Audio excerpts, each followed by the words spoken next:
Assalamualaikum warahmatullahi wabarakatuh. Saya Anissa Sekarulan akan mempresentasikan tugas proyek 2 mata kuliah riset terapan. Judul yang saya ambil adalah representasi ibu tunggal dalam film yang tak tergantikan, studi analisis semiotika Roland Barthes. Bab 1 pendahuluan. 1.1 latar belakang. Film merupakan sebuah media yang berasal dari komunikasi massa yang berbentuk audiovisual yang dapat digunakan untuk menyampaikan pesan yang dapat dijadikan makna oleh penonton atau halayak. Film merupakan bentuk karya seni yang dapat digunakan sebagai ruang berekspresi. Film dapat menceritakan realitas yang berdasarkan pengalaman yang dapat merekam dengan jujur nilai-nilai sosial yang berada di masyarakat. Febrianti et al. 2020. Adanya media massa dapat dijadikan sebagai sarana untuk mengirimkan budaya dan berperan mengirimkan nilai-nilai yang bersejarah dalam masyarakat. Andini dan Putri 2017. Penggambaran yang ada dalam film merupakan cara untuk menjelaskan peran dan pesan yang ada di dalam film itu. Contohnya adalah film yang mengangkat tema mengenai orang tua tunggal. Menjadi seorang ibu tunggal akan dituntut untuk bisa memberikan kasih sayang dan kehangatan kepada anaknya, sekaligus harus bisa memenuhi kebutuhan keluarga. Maulati 2017. Dari pernyataan tersebut, masyarakat melihat peran dari ibu tunggal untuk sebuah keluarga yang digambarkan melalui sebuah film. Salah satu film yang mengangkat tema cerita ibu tunggal dari sudut pandang yang konstruktif adalah film yang tak tergantikan. Film yang tak tergantikan merupakan film drama keluarga yang disutradarai oleh Herwin Novianto yang tayang di Disney Plus Hotstar pada bulan Januari 2021. Film ini berceritakan tentang perjuangan seorang ibu tunggal yang harus berjuang menghidupi anaknya setelah mengalami perceraian. Selain menggantikan sosok peran ayah di dalam film tersebut, ia juga harus tetap menjadi seorang ibu yang memberikan kasih sayang kepada ketiga anaknya. Selanjutnya 1.2 fokus penelitian. Berdasarkan latar belakang yang telah dipaparkan, maka fokus penelitian ini adalah representasi peran ibu tunggal dalam film yang tak tergantikan. 1.3 tujuan penelitian. Tujuan penelitian yang hendak dicapai dalam penelitian ini adalah untuk mengetahui representasi peran ibu tunggal dalam film yang tak tergantikan. Dan yang terakhir adalah 1.4 manfaat penelitian. 1. Manfaat teoritis. Melalui penelitian ini diharapkan dapat bermanfaat bagi pengembangan kajian ilmu komunikasi. Yang kedua adalah manfaat praktisi. Hasil penelitian ini diharapkan dapat bermanfaat bagi praktisi komunikasi. Bab selanjutnya adalah bab 2 kajian pustaka. 2.1 penelitian sebelumnya.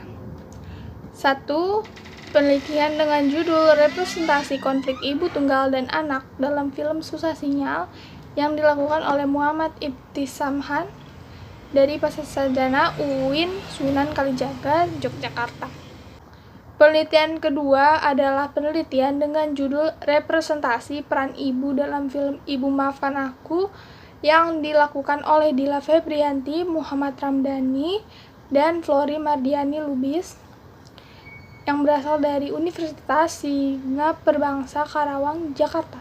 Penelitian ketiga adalah penelitian dengan judul Representasi Perempuan dalam Film Moana karya sutradara Ron Clements dan John Masker, kajian semiotik Roland Barthes yang dilakukan oleh Dian Bintariana dari jurusan Bahasa dan Sastra Indonesia Fakultas Bahasa dan Seni Universitas Negeri Surabaya dalam jurnal Nyimak Volume 3 nomor 1 Maret 2019.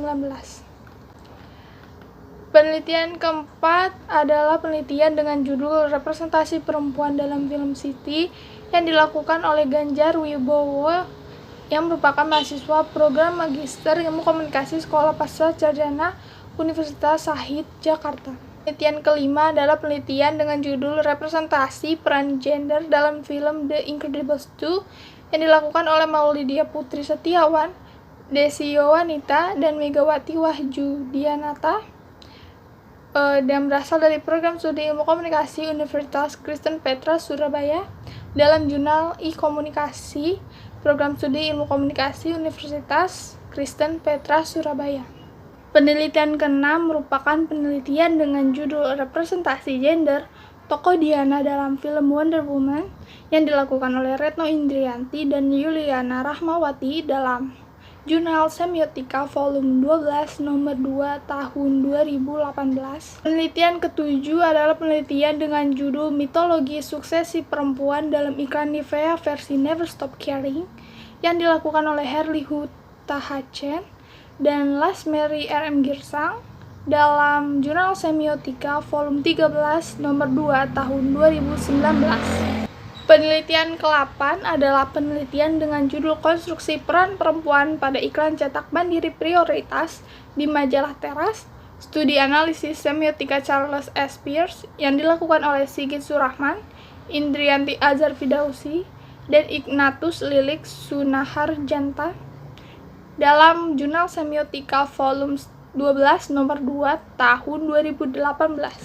Penelitian ke-9 adalah penelitian dengan judul Representasi Perempuan dalam Iklan Televisi, studi analisis semiotika iklan Bang Bang versi Great Date yang dilakukan oleh Radit Gora dari Universitas Satyanegara Indonesia. Penelitian ke-10 adalah penelitian dengan judul Representasi Perempuan dalam Film Star Wars 7 The Force Awakens yang dilakukan oleh Joanne Priscilla Kosakoy dari Program Studi Ilmu Komunikasi Universitas Kristen Petra Surabaya dalam Jurnal E-Komunikasi Program Studi Ilmu Komunikasi Universitas Kristen Petra Surabaya. 2.2 Konsep. Yang pertama adalah film sebagai bentuk komunikasi massa. Film merupakan bentuk salah satu media komunikasi massa. Hal ini disebabkan karena bentuk komunikasi yang ini menggunakan saluran berupa media yang biasa disebut sebagai media massa. Film memiliki fungsi informatif, edukatif, dan juga persuasif. Film menurut Bittner dijelaskan bahwa komunikasi massa adalah pesan yang dikomunikasikan menggunakan media massa ke sebagian besar orang. Komunikasi massa juga merupakan produksi dan distribusi yang berbasis teknologi dan institusional dari aliran suatu pesan yang terus-menerus dibagikan secara luas dalam masyarakat industri. Yang kedua adalah semiotika Roland Barthes. Semiotika atau dalam istilah Roland Barthes adalah semiologi pada dasarnya hendak mempelajari bagaimana kemanusiaan atau humanity memaknai berbagai hal atau things, memaknai to signify dalam hal ini tentu tidak dapat dicampur adukan dengan mengkomunikasikan atau to communicate, memaknai berarti bahwa objek-objek tak hanya membawa informasi tetapi juga mengkonstitusi sistem terstruktur dari tanda-tanda atau signs ialah basis dari semua komunikasi. Suatu tanda menandakan sesuatu selain dirinya sendiri, dan makna adalah hubungan antara objek atau ide dan tanda. Yang terakhir merupakan 2.3 variabel. Menurut Thomas Sekaran, variabel merupakan segala sesuatu yang dapat mengambil nilai yang berbeda. Nilai-nilai dapat berbeda pada waktu yang berbeda untuk objek atau orang yang sama, pada waktu yang sama untuk objek atau orang yang berbeda. Sekaran 2016. Dalam penelitian ini, yang menjadi variabel adalah representasi peran ibu tunggal. Sekian presentasi dari saya, kurang lebihnya mohon maaf. Wassalamualaikum warahmatullahi wabarakatuh.